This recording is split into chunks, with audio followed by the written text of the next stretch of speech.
లోకేష్ గారు మాట్లాడితే 99 పైసలకి ఎకరా కాదు మొత్తం భూమి ఇచ్చేస్తా అని చెప్పిన వైజాగ్కి వెళ్ళి వాళ్ళ బినామీ కంపెనీలకి షెల్ కంపెనీలకి స్థలాలు ఇస్తున్నప్పుడు అమరావతిలో వెంకటేశ్వర గుడి కట్టడానికి డబ్బులు తీసుకుంటారా?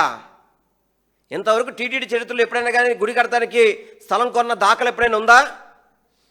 ఇస్తే భక్తులు ఇస్తారు, లేదంటే అక్కడ ఉన్న ప్రభుత్వ భూములు ఇస్తారు. కానీ నువ్వు మాట్లాడితే వెంకటేశ్వర స్వామి మీద భక్తి ఉందని చెప్తావు, మా ఇలవేలుపు అంటావు, మా కులదైవం అని చెప్తావు. వెంకటేశ్వర స్వామికి కూడా చౌదరి అని చెప్పి మీ పార్టీ వాళ్ళు అభివర్ణిస్తారే.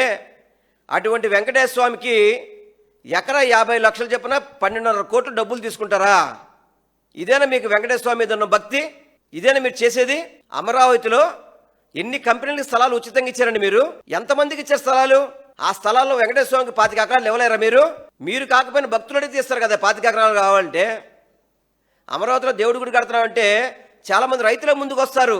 అటువంటి వెంకటేశ్వర స్వామికి 12.5 కోట్లు పెట్టి ఎన్నడూ లేని విధంగా దేవుడి సొమ్ముతో ప్రభుత్వ స్థలాలు కొనిపిస్తారా?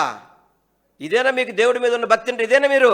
దేవుడికి ఏమో డబ్బులు వసూలు చేస్తారు, లూలు మాల్కి అదేవిధంగా మీ షెల్ కంపెనీస్కి వాటింటికి 99 పైసలకి ఇచ్చేస్తారా? ఇదేనా మీ హిందూ మతం మీద మీరు చేసేది?